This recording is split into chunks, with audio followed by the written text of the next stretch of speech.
Happy Wednesday. Welcome in. This is Three Man Front. Pat Landrum, Molly Conrad with you until 2 o'clock. Thanks for tuning us in on this typical summer day. Humid, rain expected. I know all of our friends on the Gulf Coast, man, they are just getting absolutely hammered.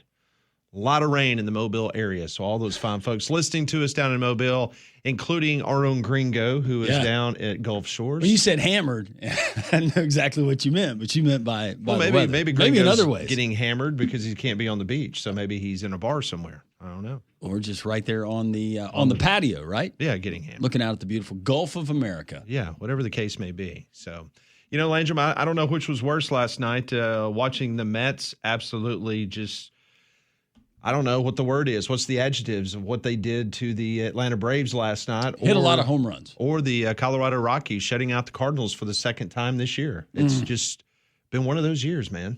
It has been. I saw the graphic where they ran out of fireworks at Citi Field. Did they, honestly? I don't know if it was just something on social media. Oh, but just there being was funny? Yeah, it said, unfortunately, due to the amount of home runs the Mets have hit, we've run out of pyrotechnics. Well, you know what? Based on the fact that New York City's got plenty of firearms and stuff like that, they probably could just go out in the parking lot and find someone that's got some. That's still a miserable franchise. It's just, at least the Yankees can claim wins and success here in recent memory. You don't like the SEC's Pete Alonso setting the New York Mets home run mark with 253? I actually like Polar Bear. He's a good dude. Who irritates you the most on the Mets roster? Because you just said you like Polar Bear. Yeah, I like Polar Bear. You like Lindor? Nemo?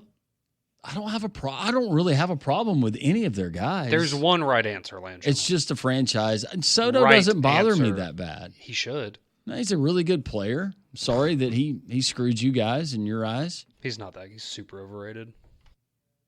Yeah. So think about this, about my team.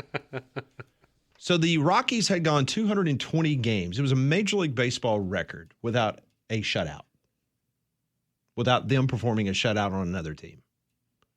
They did that about a month ago at Coors Field against the Cardinals.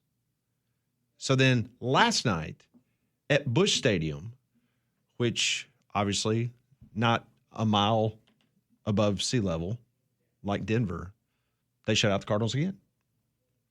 It's just baseball is just you just never know what you're going to see on a nightly basis. It's amazing. This season, man. So you're just like, we need kickoff to happen. We need kickoff so bad. This is why I want the week sub-zero games. Like, we want games to start like last week. Yeah. Yeah. Give me some games starting tonight, leading all the way through the weekend. Yeah. Why not? Yeah, baseball. Yeah. Well, the Braves are back at it tonight, though. Okay. They have not postponed the season for either one of our teams. But those guys still need game checks, Pat. Carlos Carrasco, 2-2 with a 6.18 ERA. He is on the bump for the Braves going up against David Peterson, who is 7-5, 2.98 ERA. So, meanwhile, it might be a good idea maybe to shut Spencer Strider down. Yeah. Because he matched a career high with 8 runs allowed in 4 innings. He's now allowed 19 hits, 13 runs, 5 homers in his last 8 2/3 innings pitched. Bit of a rough stretch. That is not a stat line you want. No. I did read where Chris Sale, he threw, I think, 4 innings last night down in the minors. Yep.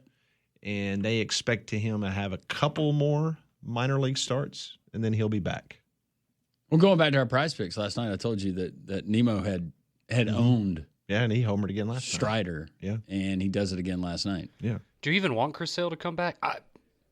Yes, you want him to come we're back. paying him. Yes. But he's missed ever since he had that great 9-inning performance and he dove off the mound to make that play. We have not seen Chris Sale since. No, I know. I'm just he's older. He's a gamer. He is.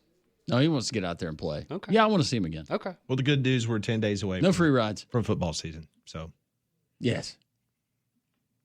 start on Monday. We can concentrate fully on the college football season. Adios, Braves. I'll still be watching.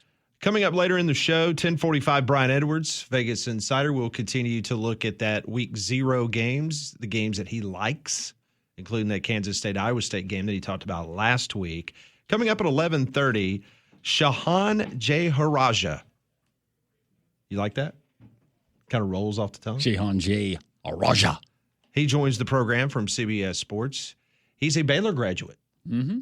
And he's done a lot of coverage of the Big 12. Now he covers the whole national college football scene for CBS Sports. He'll join the program. Tyler McComas at noon. We'll get the very latest on the Venmo gambling escapades of John Mateer. See what's going on there. And Eric Scopel will go out west. Talk to Duck Territories' Eric Scopel as he will give us details about a top 10 Oregon team this year, how their fall camp is looking, and why do they keep coming into the state of Alabama and stealing our players? They're doing it. I need an answer. Why are they doing that? It's the power of the almighty dollar, my friend. They got Tank last year. They got the Parker kid. That's why you can't let these SEC coaches go to the Big Ten, Pat. Well, this is the time to take a kid from the deep south to Eugene, Oregon, and say, hey, a little bit of a difference here. Mm-hmm. Yeah, we'll see what December visit looks like. Would you rather run wind sprints here or there? It's a great selling point. By the way, here's a brand new pair of shoes for you to run those sprints in. And we will soon be selling them in stores with your name on them. Yes, on the back of them. Yeah. But don't disregard the briefcase full of money. No, it's just about branding. Yeah. Speaking of branding, I know you'll be tuned in tonight to the Heights podcast. Yeah. Better believe it. Molly will be. Oh, I definitely will be. Yeah. First thing I hear when I walk in this morning, are you going to be tuned in at 7 o'clock tonight? To what? From Landrum? Oh, the podcast. Or from Molly? No, it's from Molly. Landrum. It's from Molly asking It's actually me. 6 o'clock. 7 6 o'clock. Eastern, 7 6 Eastern. Central. Yes. Yeah. Good clarification. You're welcome. So a little early Pat Ponders question. The all-time podcast record in regards to views, listeners, is a podcast that originated, I believe, in India that was in English and in Muslim. It was a relationship podcast. Of course. 144 million. For one episode? That is the Guinness Wow. Book of World Record for the largest audience of a single podcast, single episode. Now, the Elon Musk, Joe Rogan podcast did about 67 million. That's a good one. So the question is, there's a lot of people in India. Does tonight eclipse the Guinness World Record of 144 million, or does it eclipse the 67 million that Elon Musk and Joe Rogan had? Ooh, I don't think it gets so. close to either of them, honestly. I don't know I how don't know. close it gets to the Elon and Rogan one. I can't see it doing more than No, 67 million. Just to clarify, that's not like a certain time frame. That's like all time listens. Mm-hmm. Okay. I don't know if that was like the first 24 hours. No, or, this is, okay. it just says, prime example, the record of 144 million, and it's continuing to build. Hey, refresh me again. What are we doing on this podcast? Tonight? Yeah. I Oh, don't no, really just know. Taylor Swift on there Yeah. with Travis. Okay. It's her first ever podcast. Oh, it's his first ever podcast. Yes. And then supposedly in the podcast. She's going to reveal her album cover. And Now, there was someone that went on TMZ yesterday, and she thinks that there's going to be an announcement that they're getting married. So they believe that it will be not only the news about the record, but that they're announcing that they are indeed getting married. If they do get The married, smile on Molly's face right Oh, now. I would love that. and that's great if they decided to get married and it happens on this podcast. But please, can we not have a 2-year engagement? Oh, it's going to be long. It's going to Insufferable. be drawn out. Yeah. Does she pay more for her wedding than Bezos paid? Maybe so. What was his, 500 million? Yeah, I don't think we're getting anywhere in that Yeah, territory. I don't think we are either. Wasn't it 500 million? I don't know. Something For what? Jeff Bezos' Bezos' wedding? his most recent wedding. I can't even. What do you even spend $500 million on for a wedding? That's lot my of, question. A lot of geese, a lot of swans, What, Maybe what's the they're going including, rate on like, a fountain flock with of pure geese? gold. Maybe they're including travel, like they provide travel and private planes. private jets and Yeah. stuff for everybody. I could see that, but Amazon drones dropping diamonds onto the guests. yeah, I bet the gift bags were extraordinary. So Brittany Hodak. Okay, no, it was only 55.6 million. Oh, Yeah, a little bit different. only 55 million. Brittany Hodak told TMZ Live on Tuesday that she believes that not only will be the announcement about the album, but she believes that there could be some personal announcements as well. With child? If you catch our drift. And they did a emoji with a wedding ring. Oh. Okay. Okay. Here's my album cover. Also, we're living in sin. Is that going to be the announcement? That's it. Is that the announcement? Maybe that's the name of the album. Yep, living in sin. Living in sin. I like threading the needle, but living in Ooh, sin. threading the needle. Yeah. That's a good one. Yeah. I'm sure that'll be a song title on the new record. I don't know how many. There are a lot of Taylor Swift fans out there. Don't get me wrong. Are there 67 million Taylor Swift fans out there? Maybe there are. So the Heights podcast ranks around 9th or 10th in America in regards to sports or just overall? overall. I got a that's name of a song if she ever breaks up with him. We'll call it the I tight believe end they dump. were given $100 million when they signed the deal for the podcast. Oh, okay. Wow. Never mind. Yeah. Did you miss that? Tight end dump. I think Tight it end would be dump, good. that's Yeah. Yeah, that was actually a play call. It's the old tight end dump. Mm-hmm. Just run, turn around. You're just giving out free advice here. She should pay you residuals. Yes, she should. I would like to be on her payroll. I think. Yeah. So I sent this to Molly last night. So in the Cardinals game notes for the series against the Rockies, they literally listed this. It says, by some modern miracle, the Cardinals have managed to go undefeated on the same day that singer and entertainer Taylor Swift has announced an original album. Speak Now, back in 2010, they beat the Phillies 7-1. Red, on August 13th, 2012, they beat Arizona 8-2. When 1989 came out, back in 2014, they beat the Reds 6-5. When Reputation came out, they beat the Padres 6-2. Lover, back in 2019, they beat the Mets. Folklore, that came out in 2023, they beat Kansas City. Midnights, that came out in 2022, they beat Atlanta 6-3. Life of a Showgirl, which she announced it on Monday. And did y'all win? We beat Colorado 3-2. There you go. I just want to say whoever wrote that in the game notes, Folklore did not come out in 2023. It came out in 2020. Oh. Just saying. Oh, wow. Yeah. Just saying. Good catch, Molly. Maybe you should send them a note. Nick It's in the- Castellanos on Monday was hitless. I think it's just a typo because it's in the correct order of albums. It's just probably just a typo, but yes. Well, Castellanos is more of like a somebody passes away type of a situation. You're right. It's more tragedy than it is. I was about to say, it's when something really bad and unfortunate happens in the world. So, yeah. So I bet a few people will be tuned in tonight. Do you wear sequin outfits when you watch and listen to Taylor? I mean, if I would have gone to the Eras tour, I would have. Do you but wear it's red appropriate. lipstick? I'm not. No, not since college. I had to wear so much of it in college. I'm just kind of Yeah. over it. So do you, because my wife is going to be curious because I'm sure she's going to watch it. Is it on YouTube, I guess? Yeah. Okay. Well, I guess I know what my afternoon's going to consist. Y'all gonna have pre-party lead up? I might find something for myself to do while she does that. So yeah, she can have whatever pre-party she wants. Does that include hitting yourself with a hammer in the face? That'll come after. Okay. So you don't believe that it will eclipse the How to Succeed in Relationships with Yasser Al-Huzami? No, I do not. That guy is great. He's fantastic. Probably make he retired after one episode of a podcast. Yeah, 144 million Yeah. plus and counting. Let's syndicate this thing. Yeah. It changed the way we love each other. That was the key, though. I kind of want to go listen to it now. I'm in curious. Muslim and English. That's the key. So is the New Heights podcast doing a bilingual thing? I'm not sure. I don't think so. Golly, I wish I could do an accent, but I won't. Probably a good call.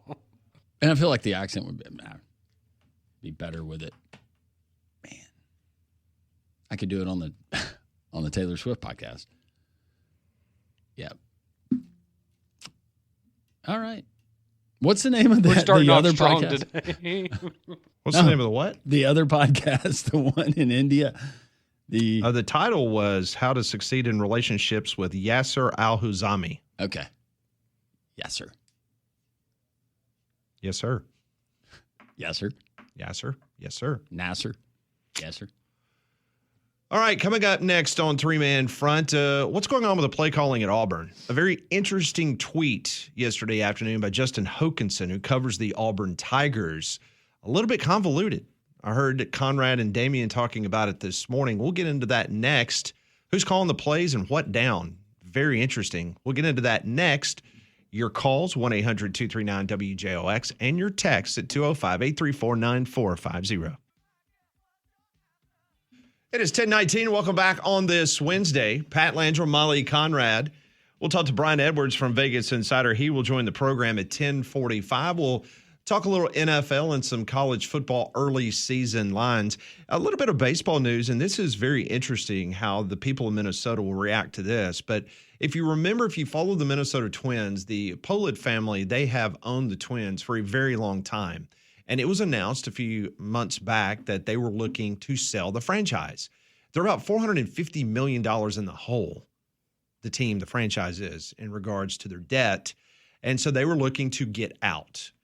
Well, at the trade deadline, they basically purged their entire roster. They got rid of anybody that had any value. And most people thought, okay, well, they're paying the debt down so that whoever would potentially buy the team, it would be more sexy to whoever comes in and buys it, make it more appetizing. Well, the Pollitt family has just announced that they are no longer selling the team. They are going to take on some minority ownership groups. But if you're a Minnesota Twins fan, knowing that that was the main reason why they decided to purge that roster at the All-Star break and get rid of all the guys that you buy jerseys and hats for and things of that nature, and now they have decided not to sell the team. Well, that's because they're owned by the New York Yankees, Pat. Oh. I didn't realize that. We have a 124-44 record against them in the last 25 years. Pretty good. I wish we played the Twins every day. That is a good record. No, seriously, I mean, you're a fan. I'd be livid. Just like last week, the Braves reported incredible earnings by their parent company, mainly because of the Battery and because of the real estate holdings that they have there. And if the Braves don't go out and do the things to make that team better than the fourth worst record in all of Major League Baseball, if I was someone like Landrum, I'd be really pissed off. Yep. Because they're making money off of you, the fan. And they're not To putting go it back watch into that, back in. that miserable product that's out on the field. Yeah, the Braves making plenty of money, folks. So big offseason coming up. Yep. I support the Braves 12 months out of the year. So, but Financially. And financially, there you go. I do. And it'll stop. I'll cut it off. I want some wins and I want some winners. Well, better luck next year, unfortunately. Well, the Alabama heat and humidity can be brutal, but don't let it affect your home and family. Keep them comfortable with an affordable Trane cooling system. They've been recognized as America's most trusted brand for 11 consecutive years, and they're the official cooling partner here at Jock. So go and find a comfort specialist near you at Trane.com. all right, so I was listening to the Damian Mitchell show with special guest Conrad Van Order this morning from 6 to 7. I love it when Conrad's on. Yeah, I do too. It's nice when Damian lets It's a him nice talk. little change up. Every now and then. Lets him talk. So for those that did not hear it, you brought up something that is extremely fascinating. I'm not saying it's wrong. I'm not saying it's right. I've just never heard of this before. And I know we got a lot of coaches in the high school and the college ranks. They listen to our show on a daily basis. So Conrad is about to tell you what the current setup is at Auburn for play calling. And if this is the norm, please let us know on the text line, 205-834-9450.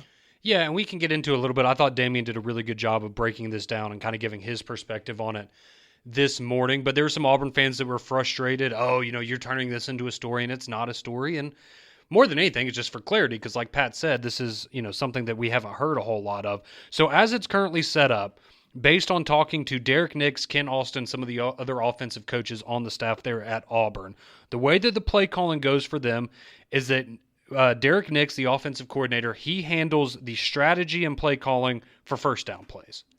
Then Hugh Freeze, the head coach, he handles the strategy and play calling on second down plays. And then Ken Austin, who is the quarterback's coach, he handles the strategy and play calling on third down plays, with the caveat that Hugh Freeze, as the head coach, has the right to overrule any of the play calls that Derek Nix or Ken Austin suggest.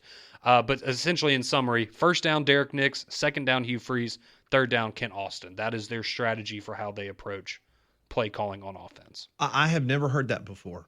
In all the years of covering the Southeastern Conference in college football, I've never heard that. I haven't either. First and foremost, Auburn finished sixth in the SEC in total offense last year, ahead of Alabama. So if that was the way that they were running it last year, or any year that Hugh Freeze coaches a football team, it's been pretty successful. Yeah. The way they do it. Well, with the exception last year of in the red zone. Well, yeah.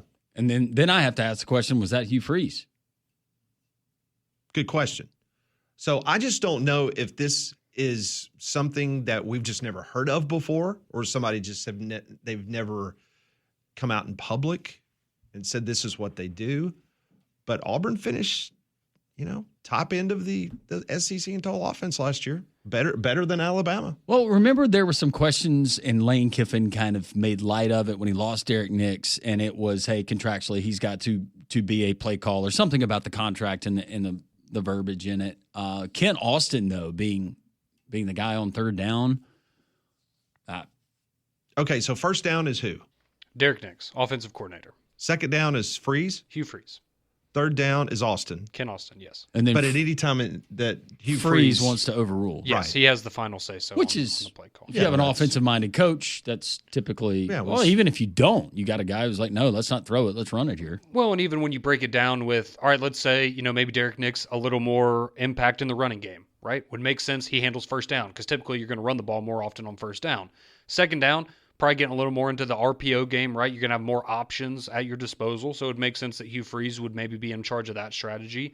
And then typically on third down, right, unless it's third and short, you're throwing the football. So it makes sense that you would have the quarterback's coach in there. And the way that Damian laid it out this morning is essentially, in the week leading up to a game, you probably have those coaches that, all right, this is what I'm going to focus on, and then they all communicate at the end of the week. This is what I envision for first down. This is what I envision for second down. This is what I envision for third down. And then on the actual field of play on Saturdays, maybe it is Hugh Freeze that's calling all the shots. It's just in the week of preparation, it's more divided. Is there ever a situation where Ken Austin goes, man, Derek, you want to give it a try here on third down? One thing's for sure, that all of these coaches have to be on the same page. They do. For this, because you've always got to be a play ahead of time. You know what I'm saying? It just seems like a lot of communication constantly going on, but that's not a bad thing. But there also seems like that there's a lot of opportunities for mistakes because of the communication. Yeah, for sure. On the flip side, you'd say, well, if you only have a coordinator, you're going to leave it up to him, then you're leaving it on one guy and not having differing opinions and people to kind of be your, hey, hold up now. See, I kind of look at this like the golf thing a little bit, in the sense that if Auburn's struggling and not struggling recruiting, no one cares about the golf thing, right? But when you're struggling in recruiting, it's an easy thing to point to. Same thing for this. Like Pat just said, clearly if this is the way that they've operated, it's worked out for them. But the second that you start to struggle offensively, this is one of those things that the fan base can go back to and go, well, is it because y'all are overcomplicating the play calling process? And listen, maybe this is something that they installed in the spring. Maybe this is something that they didn't run last year. Because I would think that whether it's Justin Hokanson or Nathan King or Jason Caldwell or Cole Pinkston or whoever that covers Auburn that's in that building every single day, I would think that would have come up last year. Maybe, or but the year before. And we're not trying to make it a big deal. It's just the fact that I'd never heard of basically somebody else having a different down. More than giving me pause, because it really doesn't give me pause. If this is a system they're going to go with and they think that works, then fine, it needs to work. But I just find it fascinating because I'm on a sideline. That's not how it works where I am on Saturday. Now you have differing opinions, and sometimes you do have that back and forth where head coach is going to overrule in the headset. You just got to be definitive. That's why burning of timeouts, delay of game penalties that you will see, sometimes that has nothing to do with the quarterback or the other 10 guys on the field. That is all about the coaches, and they can't get together on the sideline. Well, and listen, that will be the first thing. If Auburn gets out of the gate slow this year, that is going to be the first thing that people are going to criticize, especially offensively. If it just looks like it's kind of offense by committee and it's not a definitive, this is what we're doing every single time. If it looks like it's two different offenses. Absolutely. Then folks are going to just absolutely jump all over that. So just interesting.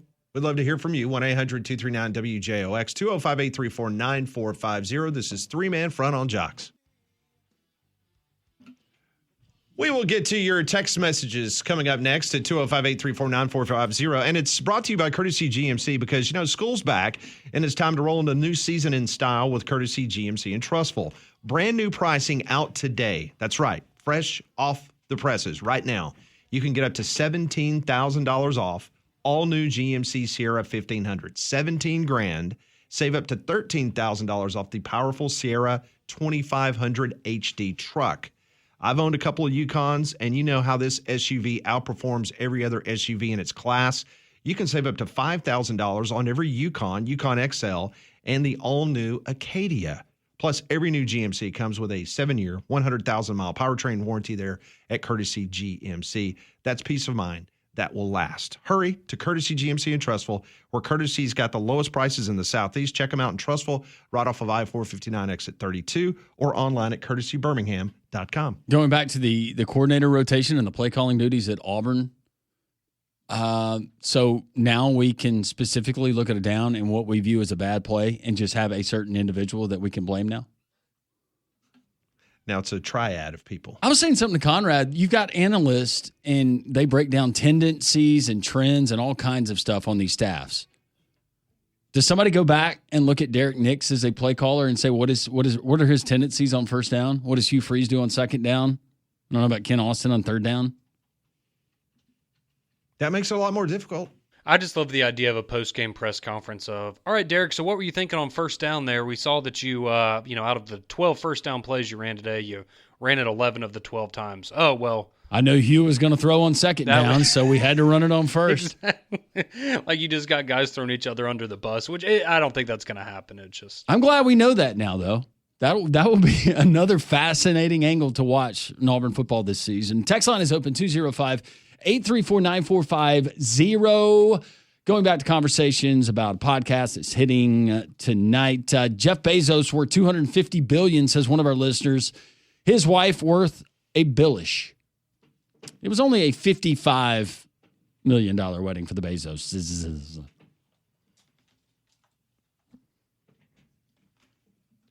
Drake says, hey, Pat, Billy Napier did it with the offensive line coach and the wide receiver coach. All called plays in the games. Okay. I was unaware of that, but thank you for clarifying. Did they start that during their winning streak at the end of the year last year? Is that the secret sauce?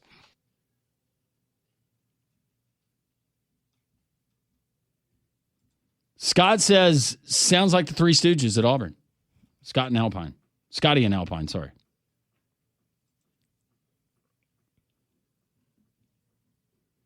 That play calling model sounds really dumb. Just one man's thoughts. That's why you need three men's thoughts. How many coaches to change a light bulb? Just one. How many to call play? 3. This one rolling in from Montgomery. Thanks for listening down there. Auburn doesn't have a recruiting issue. Last 2 classes are superb. Harsin ran off 24 players. Harsin only signed 18 players in year 1. Harsin only had 10 committed players when he was fired a month before signing day. Freeds needs this year 3 to show what he can do. He better. I think he knows that. Auburn has broken too many cooks. Tim Cook. That's a cook you'd like to have in your kitchen, right? Yeah. With a checkbook. Yeah. Absolutely. Great adult swim segment as well. Tim says it certainly explains the delay of game penalties that Auburn had last year. I'm with Pat. I would just be very curious to know, is this something that was happening last year or the last 2 years at Auburn? Is this a new thing for this year? That's where a lot of my curiosity lies. What was the genesis of this? Ken wants to know who's talking to the quarterback in the headset. It's not going to be Freeze, I wouldn't think. I would think I would Ken think Austin. Yeah.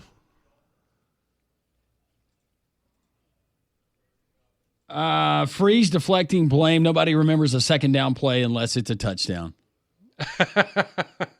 Be interesting. All of Auburn's touchdowns have come on second down this season. That would be a great stat. Let's go back to the Cal game year one in Berkeley. When in that live stand-up on ESPN, he straight up told that reporter, yeah, I had to jump in there and call plays, and that was one that I called. Oh, yeah, I forgot, because his first year at Auburn, he didn't call the plays, right? He threw Philip Montgomery all up under that bus. Yeah. And ran over him. Ran over him twice. Yeah. Gavin saying, did y'all know that Texas is the new Alabama? That's what The Athletic is reporting. How many national championships has Texas won? That's my thing. Let's win a national championship In state in fairs? the last 20 years, and then let's have a conversation. In chicken fried bacon? Let's win a national championship. Let's win an SEC championship. Let's beat Georgia. There's a lot of benchmarks they still have to clear, I think. Bama hater. Pat Landrum can give us your unbiased moderator's vote on the debates. We know the polls are skewed by Bama fans. We're still on the debate. Yeah. Look, Bama hater, I said I thought you held your own. I'll say draw. I will say this. I thought the polling was out of whack. I thought it was much closer Yes. than what the listeners voted. I thought Bama Hater did a great job. He did. I don't know what else he wants from us. No, other than we've complimented him multiple times. maybe a T-shirt. I think you need to declare him the winner, Conrad. Okay, you won, Bama Hater. You can be the winner. There you go. There it If is. that helps you sleep at night. He has conceded. Bama Hater won the debate. Yep, I lost. See how easy that was to was take great. care of? Wow. Well, when you're dealing with adults, it's normally pretty easy to deal with that kind of stuff. There it is. There it is. I just thought we had all moved on with our lives, but I guess not. Mark says, be careful what you hear regarding play calling at Auburn. Don't fall victim to fake news. Hey, we can only go by what they tell us. And that is from the coaches' mouths themselves. They said that. That is not us. That was nobody reading between the lines. No. That was direct quote from the coaches. Yes. From They laid that out the other day when talking to the media. From the state of Georgia, listing on the Jocks app, get ready. Freeze fails this year, and Jimbo is his replacement. That's all, folks. Jimbo Fisher. Bring him back. I didn't know where that was going for a second. That was Porky Pig. Yeah, I know. I didn't know I knew that's Pat where got we were it. going. I didn't know how far back you guys went. No, I know. I just could have gone a lot of different directions there. That's kind of what I hear. Well, I was just thinking when somebody asked, well, who's talking to the quarterback in the headset? I'm just thinking, man, could you imagine Jimbo being the coach that talks to you in the Coach, headset? slow down. Like, I don't know what you're saying, Coach. 87,000 people in here. That You're a would be dang difficult. auctioneer. Yes. Oh, love your text. Keep them flying in on the Jocks text line. Is that old tree leaning a little bit too close to your house? You need to call Golston Tree Service at 205-337-4443. They can help you make that right decision before that tree comes down on your house or another part of your property. They're licensed and insured at Golston Tree Service. They're ready to handle any job, big or small. Call Golston today, 205-337-4443. Golston also offers that very important 24-hour emergency tree service. So if anything happens overnight during one of these summer storms, they can come out to your house and they can take care of it for you. Call them 205-337-4443. Don't risk it any longer. Call Golston Tree Service today. More three-man front. We'll go to Vegas Insider next. Brian Edwards on Jocks. 10:45, three-man front here on this Wednesday. Our Vegas Insider Brian Edwards is going to join us momentarily. How about a member of the Stark Exterminators team joining you at your home or your place of business? Now the warm weather, it's still here. It's going to be here, let's be honest, for the next couple of months. Even though we say fall and we think football weather, you're still going to have to endure the warm weather. And unfortunately, that creates a great habitat for the stinging insects, the biting kind, the kind that you don't want around for the backyard events, for the outdoor hosting, or heaven forbid, they're in your home. Guys, you know what I'm talking about. When the wife starts screaming, says, come and get it, come and get it. You got to go and kill something or shoo something out of your house. Stark Exterminators, they're here to help. Family owned for over 61 years. One of their professional team members will come to your home, your place of business, inspect it thoroughly inside and out, like they did at the Roberts house over 3.5 years ago. They'll come up with a customized, tailor-made solution for you. All of their methods that they're going to use in their treatments are going to be the most environmentally conscious available. That's great for your house. That's great for your family. It's great for the environment. It's great for your pets. That means your family. Stark Exterminators. Call for the free home or business pest inspection today. 855-STARK now, or go to starkexterminators.com and always tell them that Landrum from Jocks sent you. So the Auburn Tigers, they're back on the practice field this morning. We'll hear from the defensive coaches around 12 noon today. Meanwhile, Alabama, they're on the practice field as we speak, and Coach Kane Womack, defensive coordinator for Alabama, he's going to be made available at around 11:45 today. So we'll get to hear from both defensive side of the ball coaches for Auburn and Alabama around lunchtime today. So we'll keep our eye on that. I want to ask Kane Womack, hey, why does that offense look so good? Why can't you get any turnovers? Why can't Kane? you get turnovers? What's going on here? Only 3 interceptions the entire fall, according to Kalen DeBoer. I was told yesterday that Ty Simpson has thrown 1 of the 3 interceptions. Was one quarterback responsible for the other 2? I do not know that answer. Oh. We're trying to effort Brian Edwards. Apparently, we've got some phone issues. I am texting him now, Conrad, as we're doing this on the fly, telling him to call us. You want to put a wager on if he responds in the next minute? He is texting me back as we speak. Love the old 3 dots showing up on my laptop. I'm going to guess he says, hey, man, sorry about that. I'm at a craps table. There he is. He's calling now. Well, he's getting excited. Conrad probably dialed the wrong number. He probably did. You know how he is. Well, one thing's for sure. Conrad is actually going to be down there on Friday. Yep. So maybe him and Brian will be. He never takes Brian up on the offer. I know. Of the, hey, I'll transfer or transport you and your delinquent friends around for one of your many get-togethers. Can't believe he hasn't had any guys' trips. Nobody else is getting married. No, I'm going to visit my dad this weekend, and then in a couple weeks we're doing a guys trip, but with the wives as well. So that's not a guys trip. That's not no, a guy's it's not. trip. It's not a guys A trip. guy's trip with the wives. How about just a couple's trip? It's a family trip. Yeah, that'll be fun. All right, joining us on the Higginbotham Hotline from Vegas Insider, MajorWager.com, Brian Edwards joins us. Brian, I hope you're doing well, man. We are so close to the beginning of the college football season. How pumped are you about your Florida Gators getting Lagway potentially back? He was never not around. Well, I mean, he was around, but he had like a hangnail issue, so he didn't practice. He wasn't part of the 11 on 11s. By the way, guys' trip with the wives is such an oxymoron. It is, isn't it? No, that's. I realized it the second I said it, Brian. Yeah. He needs to look you up Friday. He's going to be right down the road from you. I don't know why you guys can't hook up and have an adult beverage and talk sports. Is he going to be all the way in Destin? Because, that's 30 minutes No. So this time, I'm going to visit my dad. He actually lives in Santa Rosa. See? All right, well then, come on, Conrad, let's go. See? Let's go. All right, I'll see. I'm playing golf one day, but other than that, I think I'm pretty free, so I'll hit you up.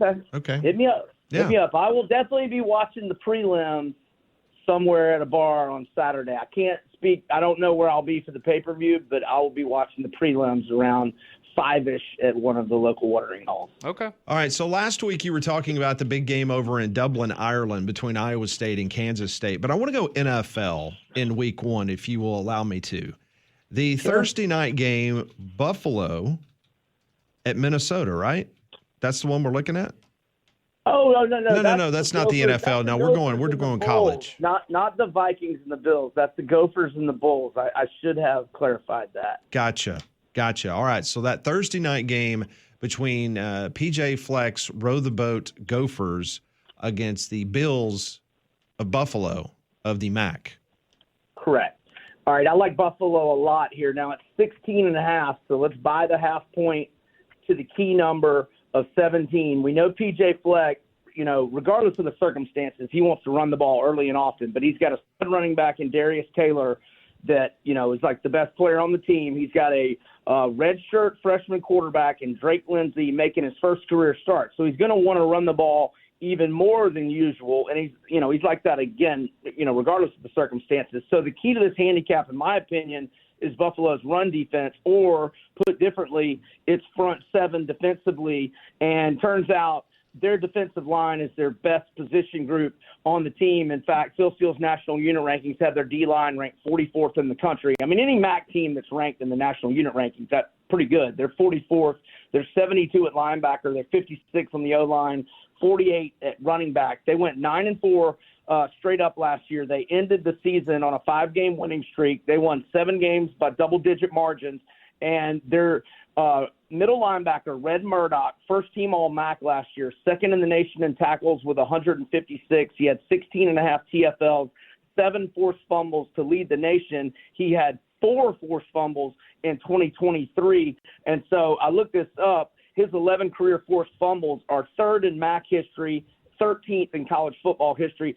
Did not look this up. I'm going to take a wild guess. He only trails in MAC history, I'm going to guess, Max Crosby and Khalil Mack. So pretty good company. Their DN, Kobe Stewart, led the MAC in sacks last year with 9.5. Their other linebacker, Deion Crawford, he had 15 TFLs. He was all MAC last year. And then their 2 defensive tackles, George Wolo and Cornell Evans, are both preseason all MAC and Phil Steele's MAG. They've also got a workhorse running back in Aljay Henderson, 1,078 rushing yards, 9 touchdowns, 5.3 yards per carry average. I think Buffalo keeps it close. They're 10-5 against the spread with 3 outright wins since 2017 as double-digit underdogs. 9 starters back on defense, 7 on offense. I like Buffalo plus 17. Man, you sure about all that, Brian? Woo!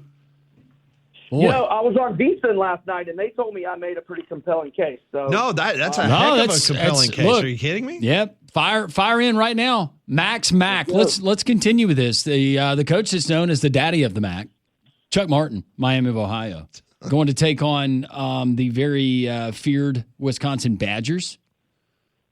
You like another Mac team in this one? Yeah, I like Miami of Ohio plus 17.5. They went 9-5 straight up last year, but 3 of their losses were 2 road games against Power 4 teams at Northwestern, at Notre Dame, and then they lost to Cincinnati at Paul Brown Stadium where the Bengals play. Their other losses at Toledo and Ohio in the MAC championship game. So no shameful L's. They thumped Colorado State 43-17 in their bowl game, and they've got DeQuan Finn at quarterback. Now, he was at Toledo for a long time, 30 starts. Then he started twice at Baylor last year, lost the job. So he transfers back to the MAC, but he was outstanding in the MAC, 6,984 career passing yards, 63-23 TDI and T ratio, 1,699 career rushing yards. And they've got 7 of their top 12 tacklers back from a defense that only gave up 18.8 points per game. They're 6-3 against the spread with 1 outright win as a double-digit dog since their bowl game in 2019. I thought that Luke Fickell was a spectacular hire at Wisconsin, but it has not worked out, and mainly because of their schedule. I don't think they're going to make the bowl game this year, and I think he's going to be on a boiling hot seat. They may be pretty good, but, I mean, if you look at Wisconsin's schedule, I mean – I'm not trying to throw Coach Fickell's wife under the bus, but she was the one that was very proactive in meeting with the Wisconsin officials and trying to get this thing consummated. Really? Well, it hasn't worked out. And look, I mean, if they go 7-5, he should keep his job because they play at Bama, at Michigan, at Oregon, at Indiana, at Minnesota. They've got Ohio State at home. They've got Iowa at home when Iowa's got 2 weeks to prepare, and Wisconsin's at Michigan the week before. They've got Washington at home they could lose, and they got Illinois at home they could lose. So we'll see on the Badgers. It could be a rough year. That is Brian Edwards. He joins us every Wednesday. We are so close, and we're going to get great information from Brian, as you just heard. 2 MAC games. I love it. That's fantastic. I better hear from you, Conrad. Yeah, Conrad. Yeah, Oh, you will, Conrad. Brian. Don't worry. Okay. Brian, text me if you don't hear from him. All right. You call your Uncle Brian when you're down there. Yeah. Just don't call him if you get thrown in the pokey. I bet Brian knows. He's like up in Defuniak, 45 minutes away. Conrad's going to have to call his dad. Oh, right on I-10, Definiak Springs. Is that where they have the camps outside? If you get detained, you gotta live outside. I haven't been there, Landon. Have you been to Alligator Alcatraz yet? You live in Florida. It's a big state. That's like 10 hours south. Thanks, Brian.